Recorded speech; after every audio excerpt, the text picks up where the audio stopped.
Wrestlebuddy Podcast. All about wrestling. Subscribe and follow for more content.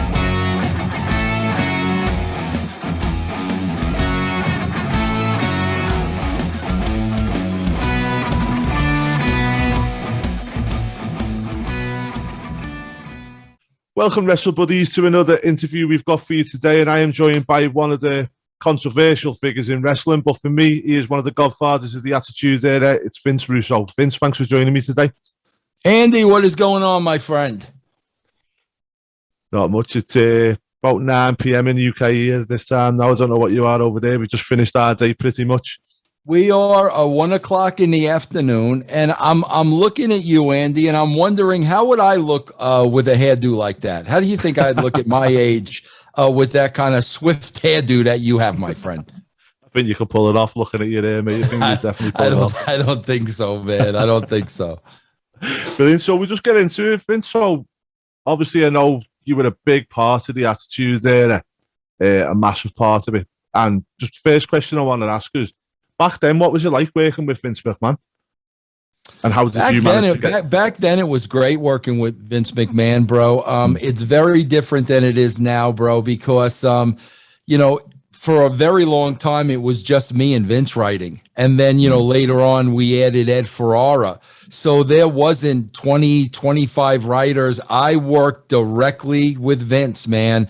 And, when I wasn't working with Vince, I was doing the show on my own or doing the show with Ed. And then we'd go back to Vince. So it was very easy, bro, because it was very, very, very simple.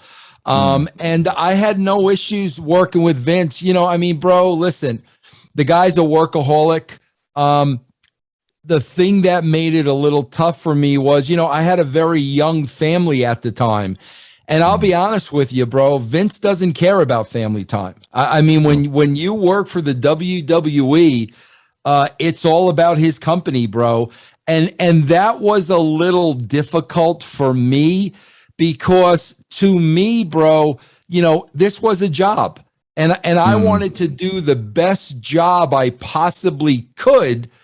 But this was not my company, so therefore it was not my life. So I think eventually, bro, that's what kind of caught up with me, where, Vince was really, just demanding me to put my family on the back burner, and I just wasn't going to do that, bro. And I've seen with Vince sometimes he does refer to the WWE as his baby. Do you think that's why he's kind of got that obsession with it? Because it's like, obviously when we've got kids, I've got kids myself, and they might be all and ends all. It's something I've created. It's, something I want to grow and I want my kids to have the best of everything. Do you think he looks at the wrestling like a baby? I think he does, bro. And that's unfortunate because he has kids.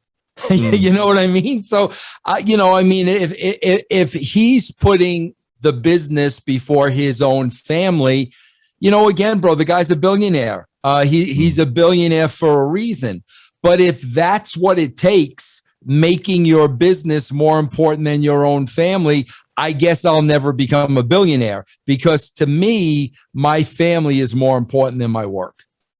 Yeah. And do you know what? I don't think Vince is the only one that's like that. If you go back, and no, it's going off topic a little bit, but when I remember reading with Steve Jobs, and he said if he could go back and change his life, he'd change it and spend more time in the now with his family rather than just constantly looking to build everything to the future. Yeah, bro, like I'll be honest with you, during the Attitude Era, I was one of those guys. I was really one of those guys. And then, like I said, the one day when Vince told me to hire a nanny to take care of my kids, that's when he opened up my eyes. And that's when I left. And I'll be honest with you, bro, he did me a favor because from that moment on, I've never made any job more important than my family again, ever. So he really did me a favor by opening up my eyes.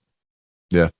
And that's it, isn't it? I've got the same kind of plan when I get older is I want to work for so long and work kind of hard and then, rein it in. Because at the end of the day, you can't take it with you, can you? And as long as you've made your family secure, you're happy. Yep. So just to go about the Attitude Era, one of the questions I wanted to ask you, and I've been doing a lot of research over this. Bro, say era again for me. Sorry. Say era again. Era. Say attitude era. Attitude era. I love that. All right, go ahead, bro. I love that. Yeah. Go ahead, man. Liverpool accent. Well, I everyone love can that. understand Such Paul a mark. McCartney I and swear John to God, Lennon, bro. can't I'm you? not making fun of you. I am such a mark for that accent, bro. It's awesome. Yeah. Well, it's Bro, you're from Liverpool, bro? I am, yeah. Oh, bro, that's number one on my bucket list. Bro, you know what happened? I was supposed to work a show for Nick Aldis and Mickey James, right? And bro, they were gonna take me all through Liverpool.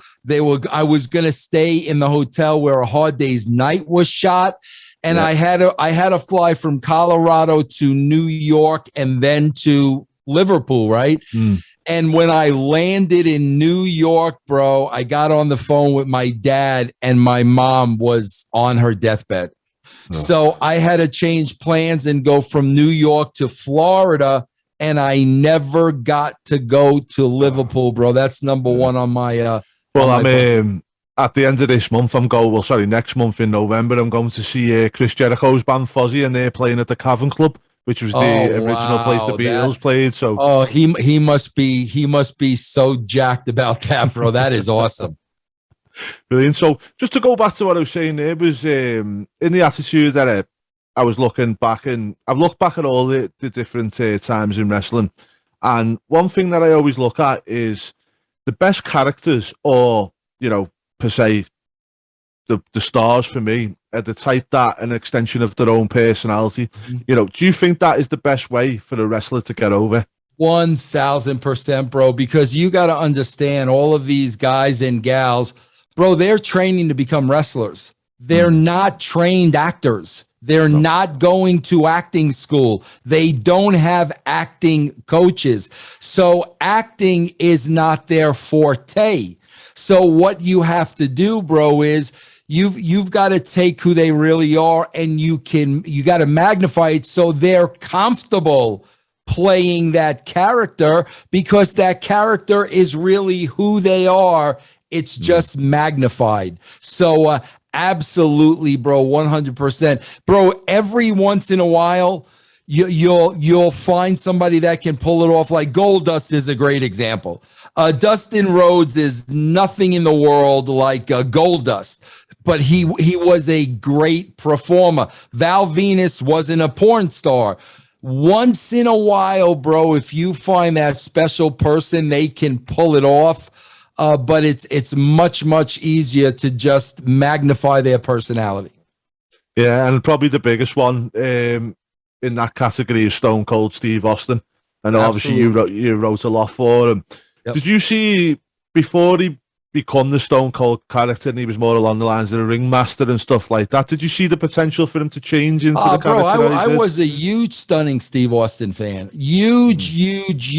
And it was Vince that basically gave me the direction and said Austin should never speak and DiBiase should do all speaking. And I was like, bro, are you sure? I mean, Steve can cut a promo. But bro, it was really Steve that just kept getting on me. Steve had the idea with the Stone Cold gimmick, and Steve just was like, bro, you got to find that opportunity. You got to find that space. You got to just, create an opening for me to do this. And I was able to do that for him, bro, one night when I just put him on color. And I think it was that night that Stone Cold Steve Austin was born, bro, and the rest was history.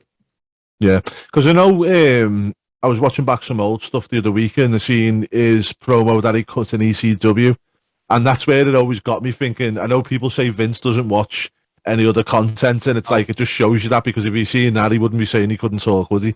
Yeah, absolutely not. Yeah, no, Vince, bro, never, ever watched the competition, ever. All he concentrated on was his business. Okay, and do you know one thing that I noticed from the Attitude Era, and I don't feel like it's being utilized in modern day wrestling, is stables. So, the likes of Generation X, Nation of Domination back in the day. Now, why do you think they don't use stables anymore? Because, bro, stables, I think, come out of storylines. You know, there's always a reason why these people are coming together. When you have less and less storylines, you know, and you want a stable, well, all it's going to be, bro, is throwing a bunch of people together. There's going to be no meaning behind it. There's going to be no story behind it. And you need that. You need a strong story to build a stable. Without it, it's just a bunch of guys that you're putting together.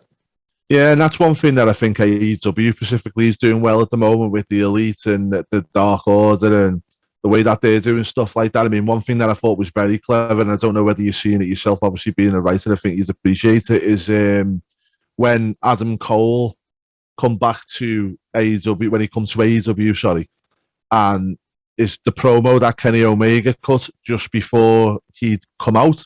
He turned around and said, "Nobody can challenge me, alive or dead." Now, me being a bit of a Elite fan, and I've watched, you know, I'm a fan of all wrestling. I watched back, and when Adam Cole was, before he joined WWE, he was with the Elite and he was on Being the Elite, which is the YouTube show that they do. And the way they wrote him off that when he went to WWE, obviously he couldn't appear there anymore, was to give him a can and they killed him. So that little nod that he said there was alive or dead, and then next minute he pops up, was kind of, I just thought that was kind of clever.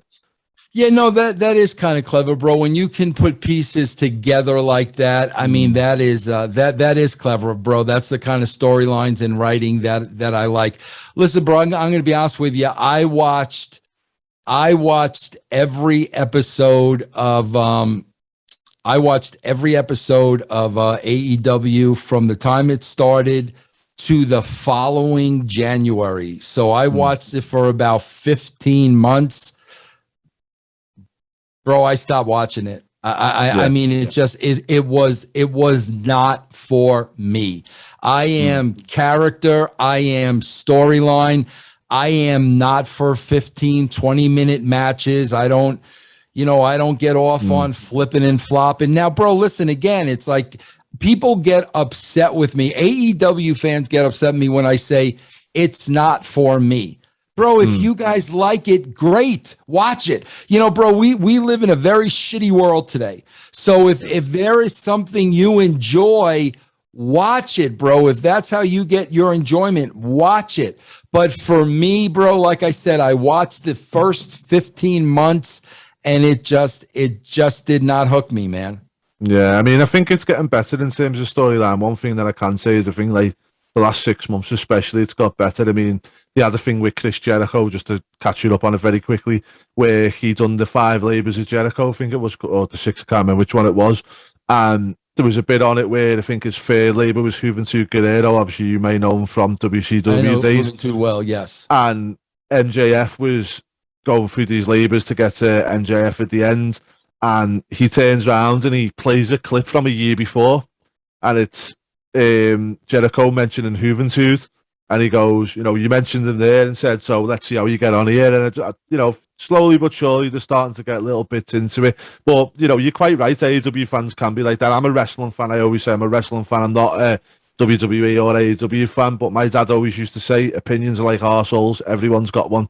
And I just, bro, I'll be honest with you, bro. Like, I think that's I don't think that helps them.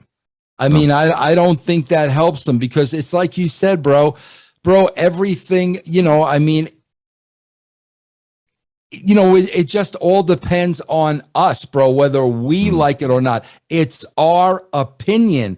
And they just have a tendency, bro, to like, if you're not a fan of this, like you are the enemy and you are hated. And like, I don't tribalism. Yeah, bro, I don't understand it. It's very, very, very weird. And so just to move on from WWE, obviously you left WWE and you went to WCW. What do you think was the reason for the WCW downfall? I know you weren't there very long, and you know, from what I gathered and from what I can see, it was already on the downward spiral before you joined. Well, bro, I mean, I think at the end of the day, I mean, you know, when they made the merger with AOL, bro, they didn't want to be in the wrestling business. I mean, it was clear the people on top when that merger was made, They just did not want to be in the wrestling business. And that's what it really came down to, because I do feel, in time we would have got the ratings back up, and it would have been profitable, and it would have been one of the highest rated shows on TBS. Bro, they just didn't want to be in the wrestling business. No matter what we did or said or who came in, it didn't matter. They did not want to be in wrestling anymore. Yeah. But now, obviously, they've done the full 360 and gone back into the wrestling industry, which is interesting, isn't it? Yep.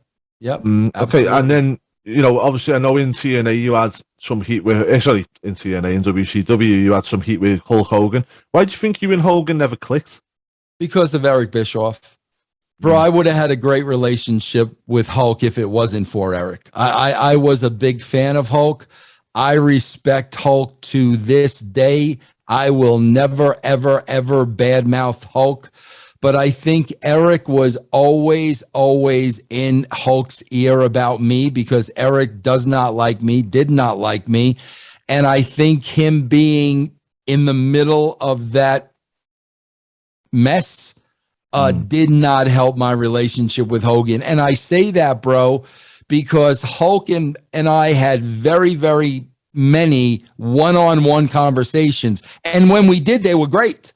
I had great conversations with Hulk, but the second Eric got involved in something and kind of took Hulk away, that's when there were problems, bro. So I could tell you straight up, I have no issues with Hulk whatsoever.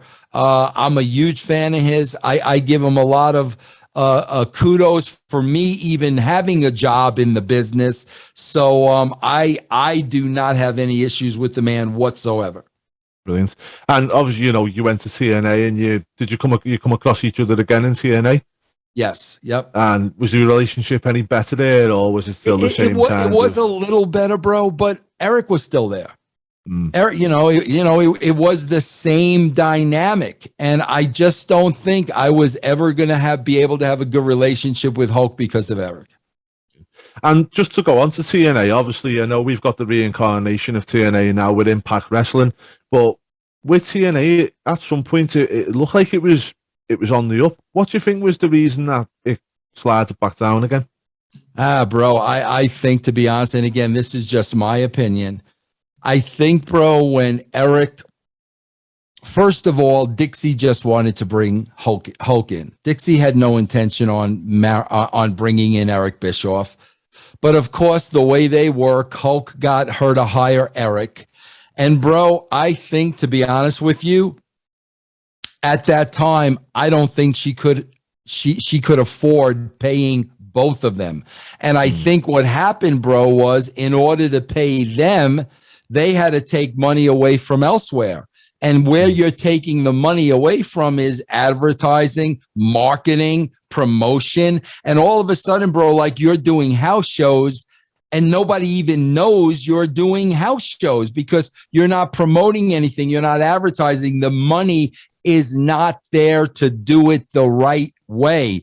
So I think she could not afford to pay both of those guys. And when she started having to pay them, I think other departments hurt financially. And bro, first and foremost, man, when you have a product, you got to promote it. You got to market it. You got to brand it. You got to sell it. I don't think financially she had the funds to do that the right way. Yeah. And one thing I wanted to ask is they went to the original traditional wrestling ring. Would you have kept the ring as it was, or would you have went back? I would have kept it the way it was because it made the company unique. That was my idea, bro. When we were starting TNA, I saw that ring in Puerto Rico, and like Jeff kept asking, the question Jeff Jarrett kept asking is, how could we be different? How could we be different? How could we be different? I said, well, bro, we could look different. Nobody's ever used an 8-sided ring in the United States. And that's when Jeff made the decision to use the ring. Yeah. Okay. And so you were obviously there at the start of TNA. So was you there before Dixie? When I was there, Dixie was PR. I mean, that's all she was. She was doing the PR for TNA, and I was there when she was doing that. Yeah. And then she obviously, I know I've read Jeff Jarrett's story about how she then they were ready to shut the doors and she come in and saved the day, didn't she? That's exactly, I mean, she did, bro. I mean, she absolutely did. Okay. So just to go back to WCW, what was the reasons for making yourself world champion in WCW? I know we had the Arquette thing again because it brings a lot of eyes and stuff like that, but what was the reasoning for yourself? Was it kind of because you see the authority figure on TV, something along them lines? The what figure on TV? Like the authority figure? No, bro. See, bro, here's the deal, and I think you'll see this with what's happening in the WWE. Bro, first of all, you have to understand that I won the belt on Nitro. I relinquished the belt on the very next show. Okay, people talk like I was world champion for 5 years. I won it on Monday, and I relinquished it whenever Thunder was on. I don't know if it was Tuesday or Thursday, whatever. Thursday. So it was Thursday. So I won it on Monday. I relinquished it on Thursday. That's what we're really talking about here. Bro, what people don't understand is when you're writing these shows and you're writing outside of the box, it creates all these other opportunities for you. Bro, my biggest thing in wrestling when I wrote was I didn't want to repeat what you saw a million times before. I didn't want to repeat it. I've seen it a million times before. So, bro, when you do things like, David Arquette, wins the tag team title in a tag match, pinning Eric Bischoff. Vince Russo almost gets killed by Goldberg, but wins the title that way. What that does, bro, is now it opens up the creative envelope. Now you could start doing things that you would have never done before if you were just in that wrestling box. And that's why I always did stuff like that, bro, as a writer, because I did not want to repeat. Bro, you watch Raw today.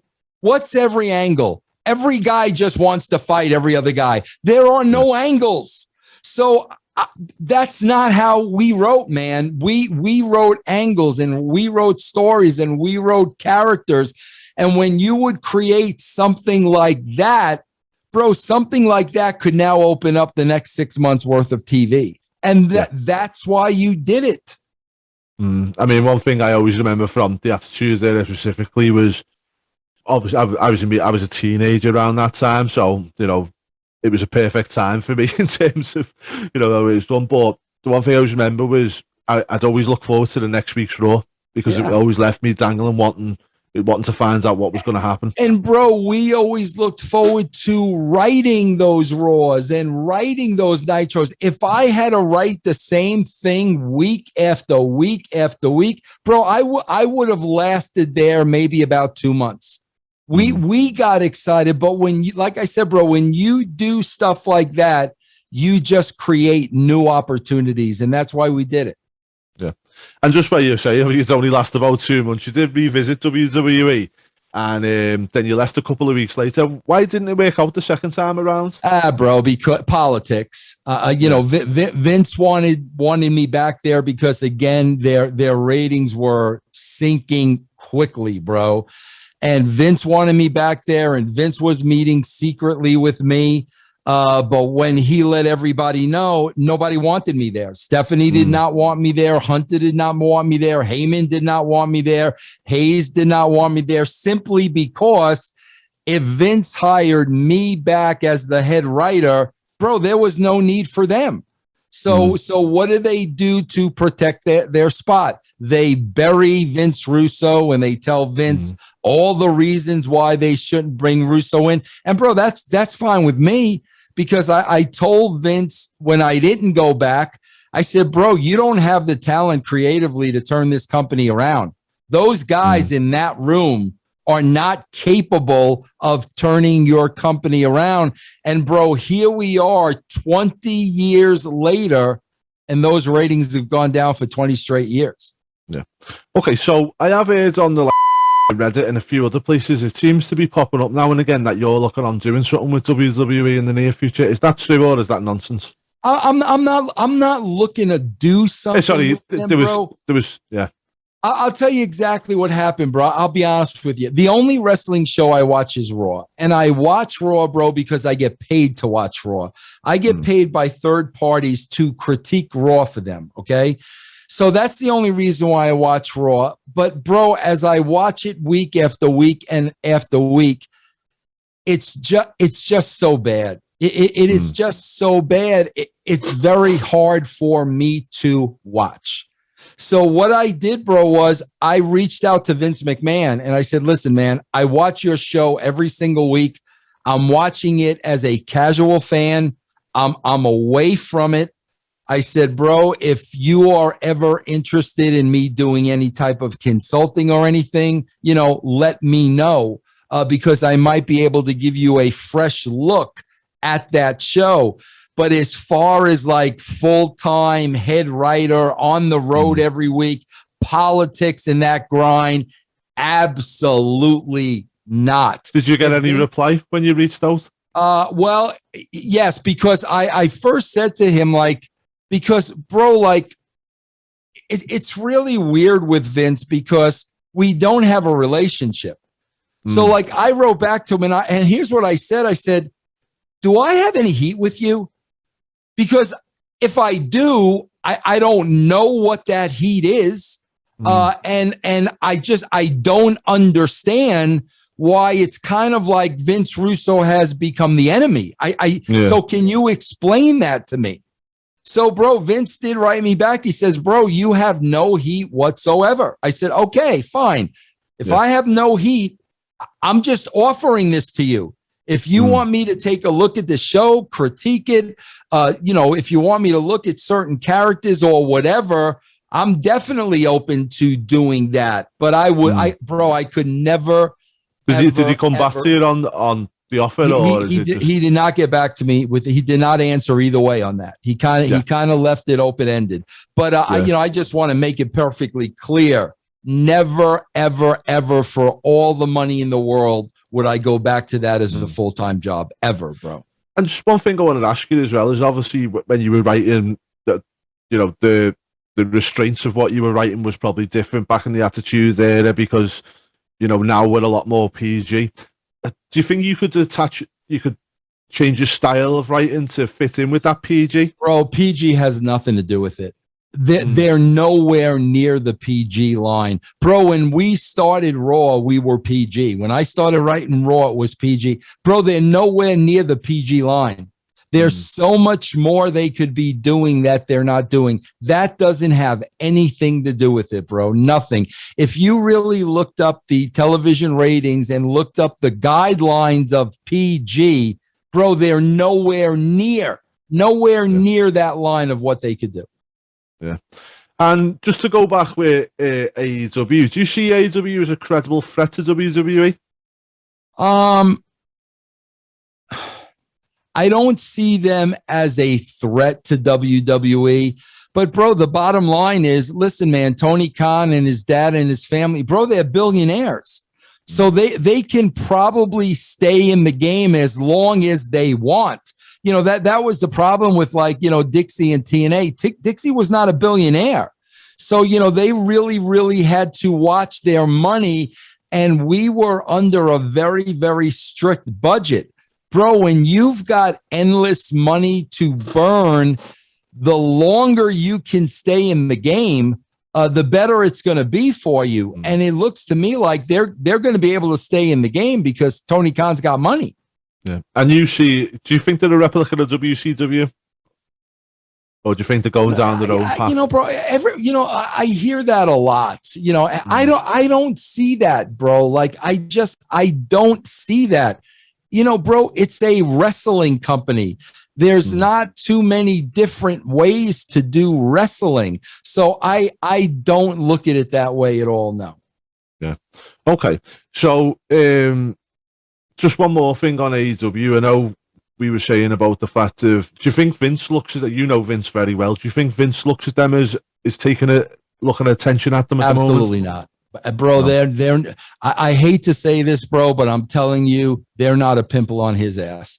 The only way WCW got his attention was when they started taking those guys away from him, when Hall and Nash and Piper, and when all those guys started going there, that's when he took notice. Bro, the only people that are going to AEW are the people that the WWE don't want to sign. I mean, trust me, if all of a sudden a Roman Reigns is going to AEW, followed by a Brock Lesnar and maybe like a Drew McIntyre, at that point, maybe Vince would notice. But as of now, absolutely not. Okay, and what's your thoughts on the talent that AEW have been signing? Do you think it's good talent, or do you think they're falling into the same trap as WCW was, bro, by just trying to... I think the problem is, bro, you got to understand, like, when you look at the roster they started with and the roster they have now, all those original guys now, bro, are getting pushed further and further and further to the back. Bro, that's when you start having problems. You built the company with these guys. You made promises to these guys. Now, all of a sudden, every month, new people are jumping the line. Bro, that's when you start getting disgruntled wrestlers. And when that happens, bro, that's when the politics really start to kick in. Yeah, I mean, the one thing that I agree with you to a certain extent, but the one thing that I have noticed on AEW, and I write an article for the Wrestlebuddy's website every week, the 5 takeaways from AEW, and one of my takeaways this week was the perfect mix. So basically, the first match of the night was a 4-man tag team match. It was Jurassic Express, Christian Cage, and Daniel Bryan versus the Super Elite. I turned around and said, well, you've got the old-timing Christian Cage and Daniel Bryan as the experience. You had the kind of stars that were there now with Kenny Omega and the Young Bucks, and then you had future stars in the likes of Jurassic Express and Adam Cole, who were going to be really up there. And I thought they got that mix quite well in that match, and I've seen that in a few little matches that they've done. You know, obviously CM Punk's first match was with Darby Allin, one of their own homegrown guys, per se. And do you not think, like, you know, the way that they're doing it and kind of using these stars, they're using them differently? No, bro, I think that's fine, and that's great the way they're doing it. What I'm really talking about, bro, is if they continue to add. Bro, if they continue to add, guys got to come off TV. I mean, bro, there's only so many spots. So, bro, the more you add, and when you're paying those guys that much money, they got to be on TV. Yeah. So who's going to start getting eliminated, bro? The guys lower on down the card that aren't making as much money. And like I said, bro, that's when you really start getting disgruntled wrestlers. Yeah. No, I totally agree with you. I mean, that was one of the things I'd done another article on our website for 5 things I think AEW needs to do to compete with WWE. And one of the things I said on there is they need to stop getting talent now and start working with what they've got and being more agree creative. With you 100%, bro. You got to say, okay, man, I'm going to sign these guys, and like this is going to be the roster, and that's it. But you can't, bro, it just seems like whenever somebody gets released, one of their buddies is getting in Tony Khan's ear. We got to hire. Bro, you can only hire so many people, man. Yeah, and I mean, one thing I said is the one thing I'd like to see is, I know they've got Full Gear pay-per-view coming up, and if it doesn't happen, it'll be the first pay-per-view that they haven't had some kind of debut on. Do you know what I mean? And that they can't be relying on people buying pay-per-views just to see someone debut. And, right, I agree. Now, one thing I did want to say about AEW, and it's one of the friends of Wrestlebuddy. We interviewed him not long ago, and he spoke very highly of yourself, Crowbar. I love him, bro. He's tremendous. Well, he's tremendous. Just very randomly, he popped up on AEW After Dark this week, and I was made up for him. Did he really? I didn't know that. He was. Oh, that's awesome. Good for him, man. I did not know that. That's awesome, bro. Bro, he's reinvented himself through social media, and he's done a great job. Oh, awesome. Really has. And as I say, when we interviewed him on the interview, he does talk very highly of you, and he says that, it was the Crowbar character was through yourself. Yeah, he was great, bro. I love him. Love Devin, man. Yeah. And so one thing I want to say, do you think that Vince will ever go back to the kind of edgier attitude era, ruthless aggression era style, or do you think it's too far gone now with shareholders and whatnot? Yeah, bro, you got to remember, bro. Like I talk about, I think the WWE creative is at an all-time low, but you also have to understand, bro, business, dollars and cents financially is an all-time high. They got that Nick Khan in there now. The guy's cutting great deals with, Peacock, Fox, USA Network, Saudi Arabia. Bro, they're making a crap load of money. So, bro, the bottom line is if they're cutting all these deals and making all this money with a mediocre product, they're not going to change that product, bro.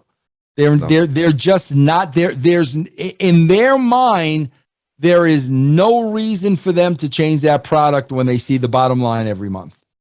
Yeah, but do you feel like when the TV deals currently come up, and if the TV companies are not willing to put as much poke in, they're looking at AEW with the figures they're getting, or something along their lines, and go, well, hang on, they're not paying that much for that product, and we're getting similar figures. And you know what, bro? Here's the bottom line, though, Andy. To be honest with you, bro, there are 10 television companies waiting in line to sign them. And they know that. They know. Bro, I really don't think, I'm going to tell you right now, I don't think Fox and USA is going to renew. I really don't. They have not gotten what they paid for. But let's not fool ourselves, bro. There's going to be 6, 7, 8 networks behind them willing to pay that money all over again. Yeah.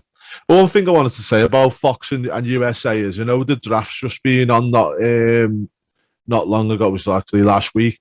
And one of my things that I suggested when I was talking on our weekly podcast, I just want to get your thoughts on this, is if I was Vince McMahon and I had any kind of, my creative team, if I had any kind of, I can't even think of the word now. If I believed in my creative team, I would turn around and say, because I know there's been some murmurs of people moaning about Brock Lesnar being on Fox and USA moaning about it and vice versa, things like that. I would turn around and I would have said to Fox and to USA, right, you two get your own executives in your own war rooms. We're going to have a live draft because I believe in my creative team. That's exactly what I said. That's exactly what I said, bro.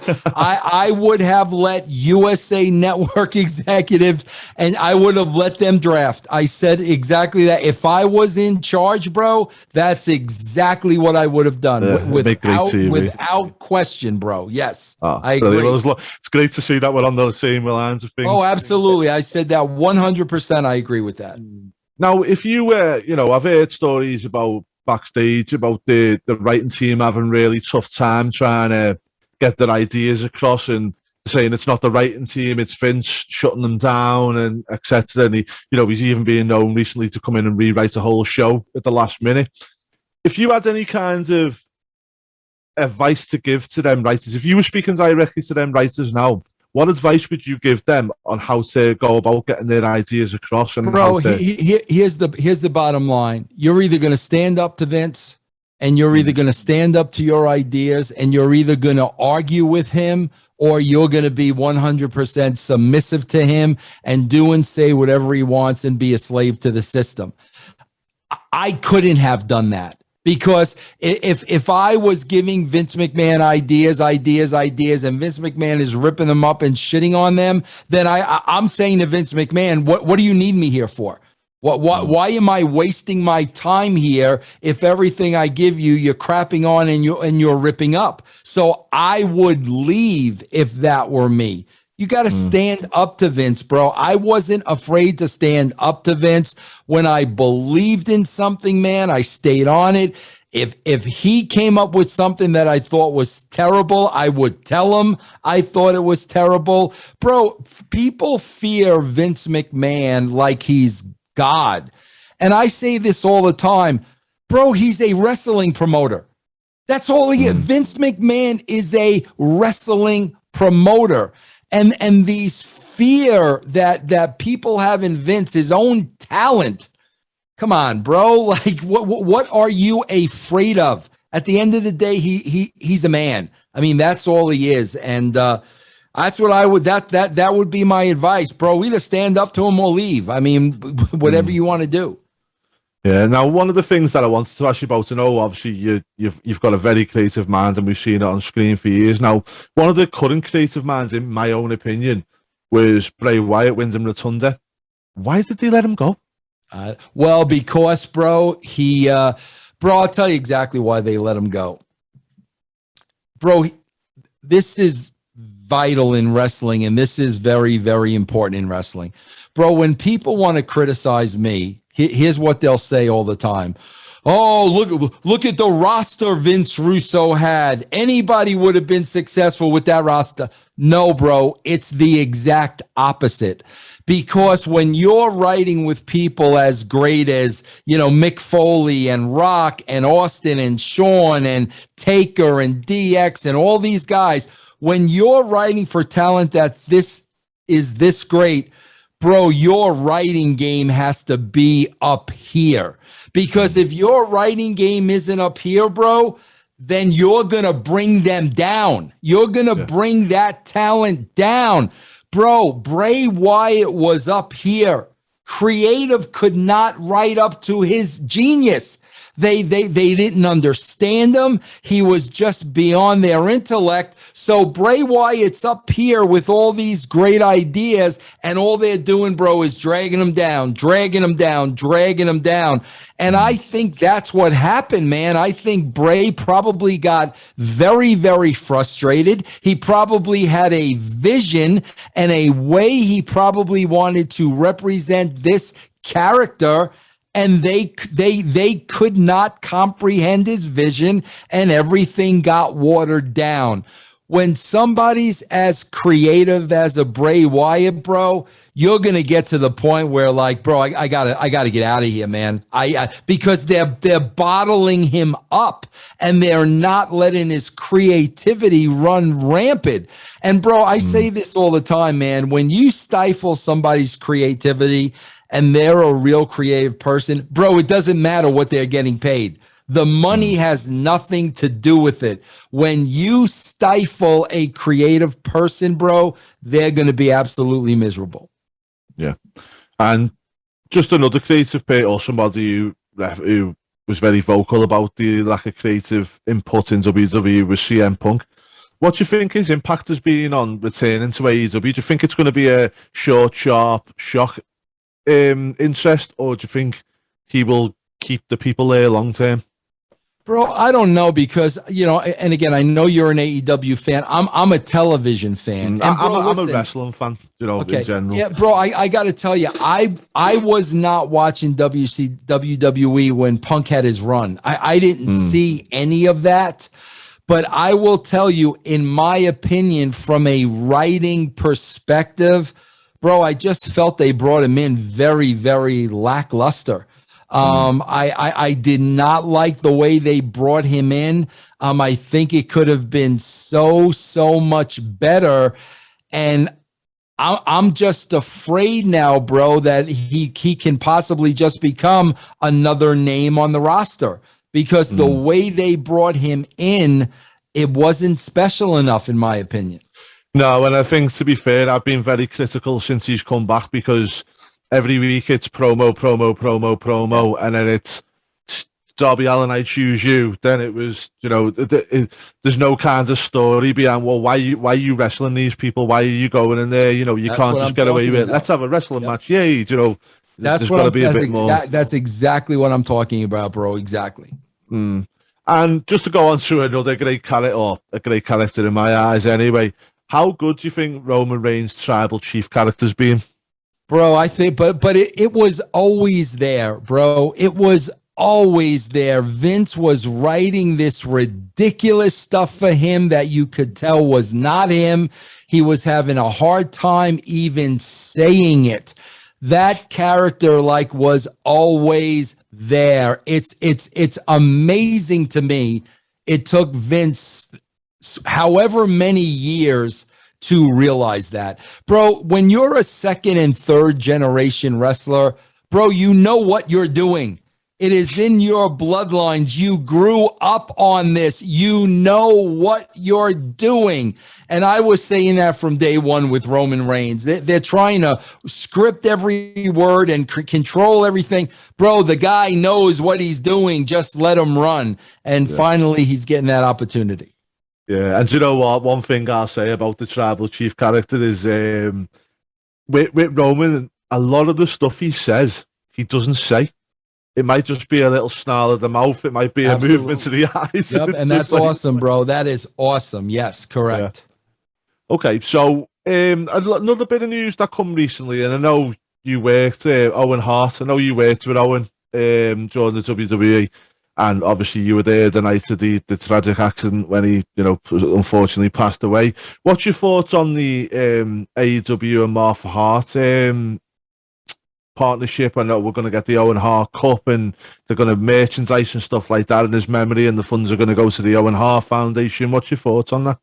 I don't know, bro. Listen, of course, I'm very, very happy for Owen and Martha and the family. Very, very, very, very happy. I hope, AEW is doing it for all the right reasons, bro. But Owen was a WWE guy, man. I mean, he was a WWE guy. This stuff should be happening with the WWE. Now, bro, I don't know what the relationship is with Vince and Martha and I don't know. I don't have a clue, but it's just very, very sad to me that all of this couldn't have been done through the WWE. Yeah. I mean, one thing I've seen Martha mention in many interviews is she says about the fact that the Hall of Fame is just a show. It's just a show and there's no substance behind it. It's just a money-making thing. Now, I spoke with Steve Morand not long ago. You probably don't know. He was on a program called WWE Most Wanted Treasures. He owns the GWC Museum in Detroit. And one thing he said was that the WWE were actually looking to make a physical Hall of Fame. Do you think if they made a physical Hall of Fame, like a museum and stuff, she may look to change her mind on that point? No, because, bro, let me tell you what the WWE Hall of Fame is. Who gets Vince's approval to go in?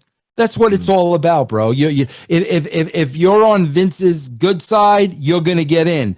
You could be a bona fide 1 billion% Hall of Famer. If Vince doesn't like you, you're not going to go in. Yeah, I could reel off King Kong Bundy and Ivan Koloff, and I can go on and on and on and on.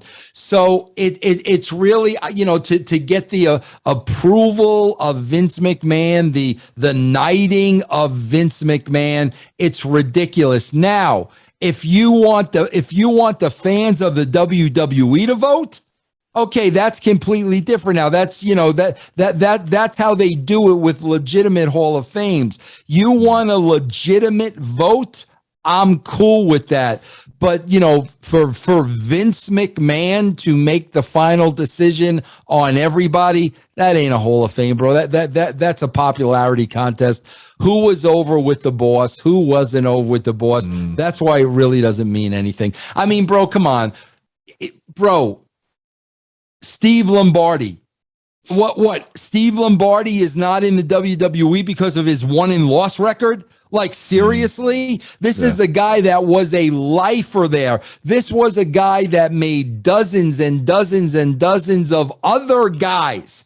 How could he not be in the Hall of Fame? And then you expect me to believe that this is something totally legit. Was Steve included in the class action suit against WWE? Because that seems to be why a lot of them get knocked off. You know what, bro? I don't think so. I'm not 100% sure. I don't think so, but I don't know for sure. Okay, so one more question I've got is regarding the Plane Ride from Hell episode of Dark Side of the Ring. I know you've appeared on Dark Side of the Ring a lot, a number of times now. Ric Flair, did you, I'm not sure whether you kind of crossed paths with Rick or you missed out a few times. What was your relationship like with Ric Flair? I mean, I worked with Rick. Yeah. Yeah, I work with Rick at WCW and I work with Rick at TNA. And of course, bro, I mean, I loved Ric Flair like everybody else, but bro, he was he was like a kid. He was a guy that has been in wrestling his whole life, the lifestyle around the boys, on the road. And it was like he never grew out of that.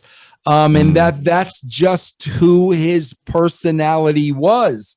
On a personal level, like I never had any issues, with the guy or anything else like that. But, bro, he took on the wrestler personality. I mean, that was his life, and that's how he was identified. And bro, if you're going to be identified as a professional wrestler and what goes with that, especially during his era, you're probably going to run into some issues, especially in this era. And I think that's what's happened to Rick. Me myself, I always enjoyed working with Rick and David. I got to work with a very young Charlotte. We had a lot of fun, but bro, I know I've lived my whole life, bro, always being aware of my actions and what I've done and what I've said. Always, bro, always. I've made sure, bro. Could you imagine with all the hatred I have? Can you actually imagine, if I had skeletons in my closet? The stuff that people would be bringing up. Bro, I was very, very careful about everything I did and what I said and how I acted, because I did not want a past that was going to come back and haunt me. Bro, you do things that may be out of line or that really you shouldn't do. Bro, there's a chance those things are going to come back and haunt you, man. Yeah. Well, you mentioned Charlotte Flair there. Now, with Charlotte, in my opinion, she's had too many championships for where she's at in her career. And I've always slammed WWE writers for this, because I feel like Charlotte without the belt looks lost. And I feel like that's down to creative rather than Charlotte herself. What's your thoughts on that? Well, I think she's great. I think she is the best woman. And bro, I agree with you, bro, because the best woman wrestler should have the belt. Then keep it on her. You don't need to take it off her 15 times.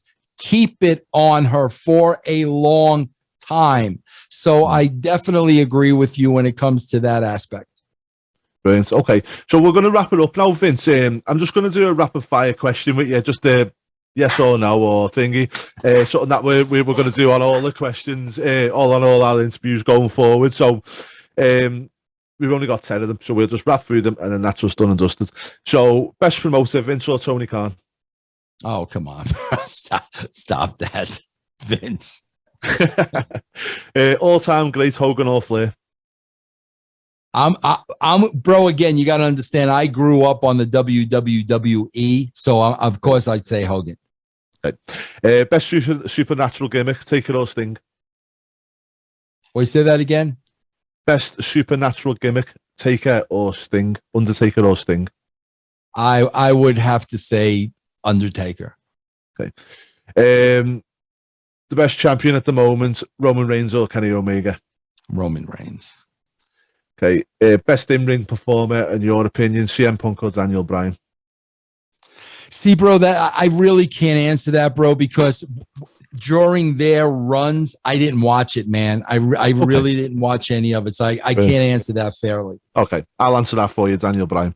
Number 6, Shawn Michaels or Bret Hart?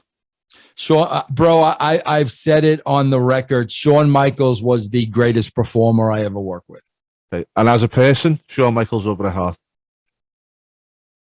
As a person then or now? Then.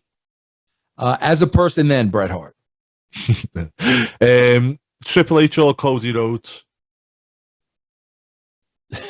Bro, some of these are so lopsided in my opinion. Triple H, bro. From what you've seen of early AEW, Darby Allin or Jungle Boy as a future star? Wow, bro, when you say future star, it's hard for me to comment because one of them or both of them are going to wind up crippled. So that's why it's hard for me to answer. Potential. Potential, bro. I think they both. I'm going to say a tie. I think they both have great potential, but I think the rate they're going, they're going to be done when they're 30. Yeah. MJF or Eddie Kingston? I don't know whether you know both of them. Eddie Kingston's a New Yorker like yourself, isn't MJF, because Eddie Kingston needs to stop dressing like a freaking slob. Bro, the dude's on television. Stop dressing like you stop at Walmart. I don't care if it's part of your gimmick or whatever. You got to stop dressing like a slob, MJF. WWE or AEW for you to watch now? WWE. Brilliant. And that's our 10 questions. Obviously, you know what, Vince, it'll vary from different people. It'll be a bit more relative to certain people than others, you know. Yeah. Vince, thank you so much for joining me today. I really, really appreciate your time. And Wrestlebuddies, make sure you leave some comments for us in the comments section. Vince, what are we up to at the moment? Andy, I want to ask you one question before. What trading cards are those behind you?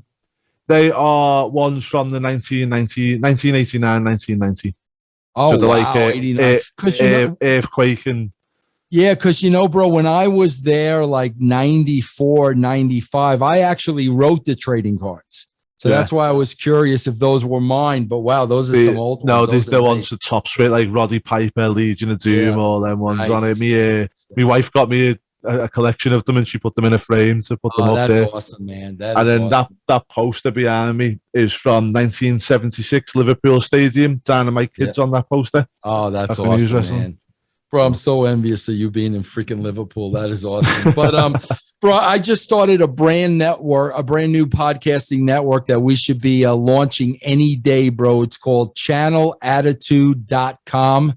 And, bro, we're going to have, dozens and dozens and dozens of different podcasts on there with many, many different wrestlers. I mean, bro, we have so many, I lose track. I mean, the beautiful people, ODB, Shane Douglas, Just Incredible, Stevie Ray, Stevie Richards, Disco Inferno.